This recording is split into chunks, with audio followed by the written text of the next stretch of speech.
There have been people putting out some absolutely horrendous videos. All right. People's opinions are so bad in the Pokemon community lately. And it's so frustrating because the Pokemon community used to be more hive minded. It used to be more, I don't know how to describe it, a collector's community. It used to be more friendly, more welcoming, more like normal people are great. Normal people are great. You go to a convention, you're going to meet amazing people. It's the people on the YouTube.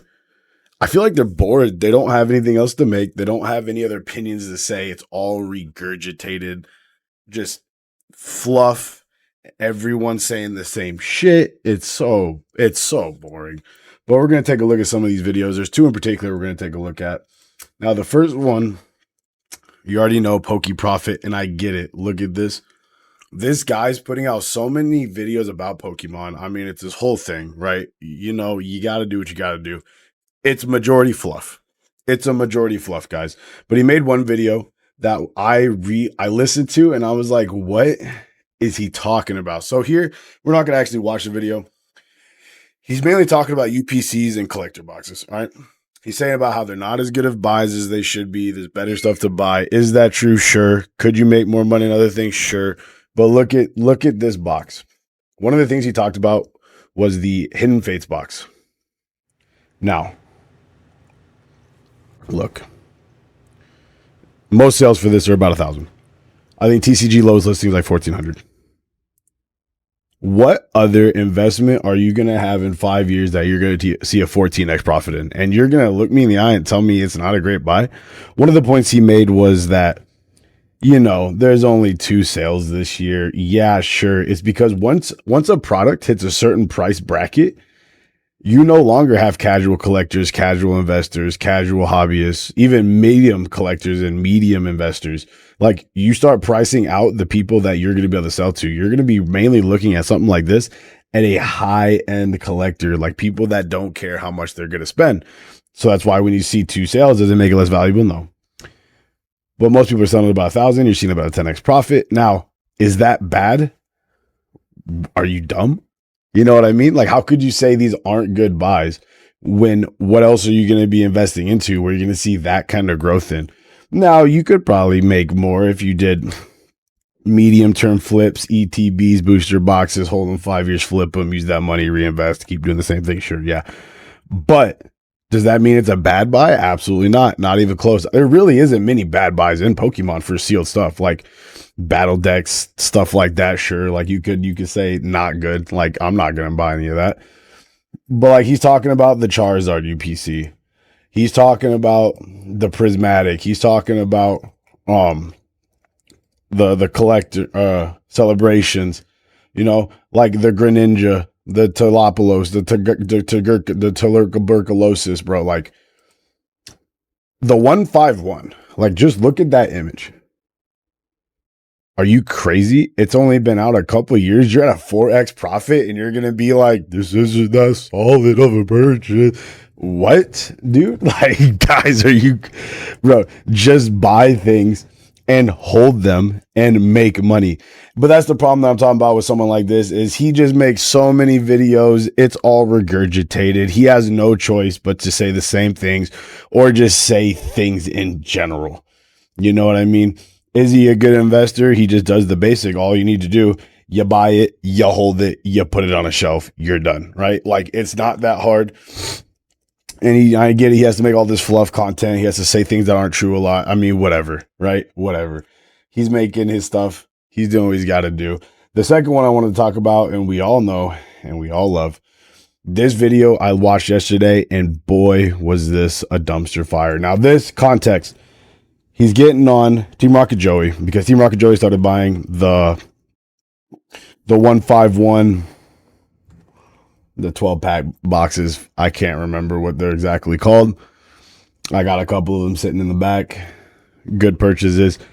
Team Rocket Joey bought them for about 100 a piece. There's 12 packs. He's buying on their market.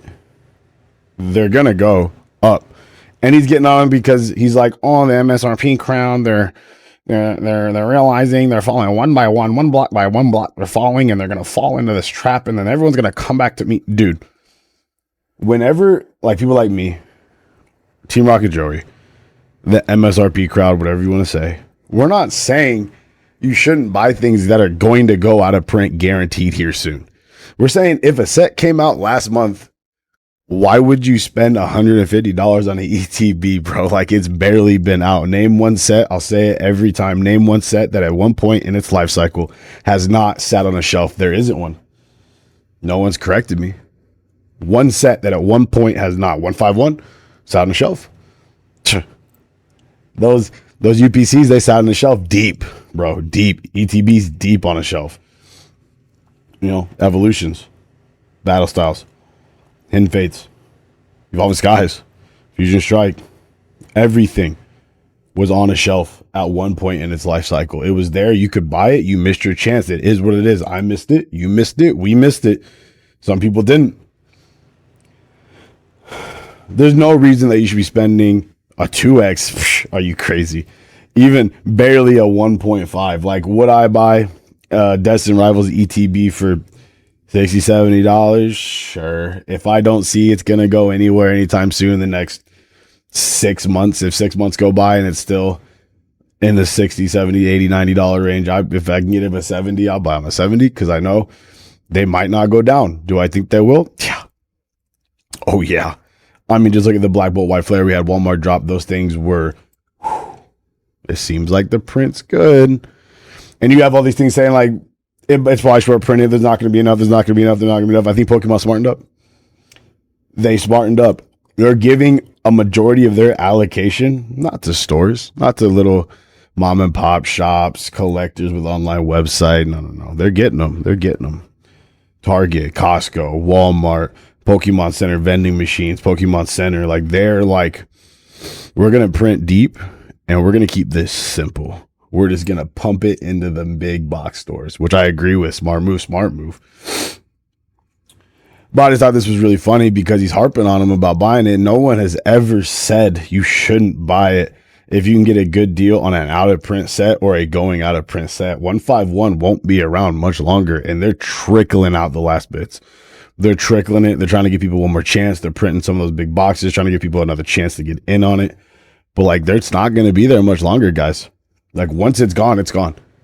And if you didn't get any, you didn't get any. And it's going to, boy, 151 is going to be a set in the future. Ooh, that's going to be a set you're going to want to have.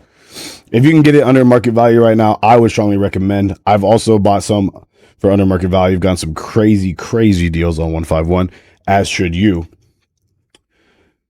But let's just be clear. This was one of the dumbest takes, one of the dumbest videos Nostalgianomics has ever put out in the history of him being a YouTuber, a PokeTuber, an investor bro, whatever you want to say.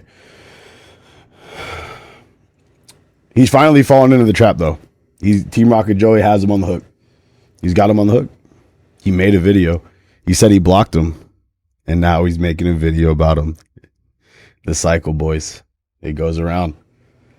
Nostalgianomics has a lot of good ideas. He has a lot of good tips. Very successful. It like Prismatic, guys. It's barely been out. We got at least another year and a half of seeing it. It's Prismatic might be the only set. It might be an outlier that you might never see on a shelf sitting. I might be able to give you that, but there's no way they're not going to try to print it down. They're going to try. All right. So just be careful watching some of these PokeTubers, right? I mean, the recipe is so simple. Buy it, hold it, sit it on a shelf. Don't buy it. Let's say within a year period. Within a year period of something coming out, never pay over MSRP. Never. You don't know what's going to happen. But you got $1 cost average if you just buy a couple of, after a year of a print. If it's still in a higher range, start buying a little by little. An ETB a month, you never know. Maybe if it's a good set, a booster box every month if it has it, if it's not a specialty set. If you can't afford it, obviously, don't ever hurt yourself.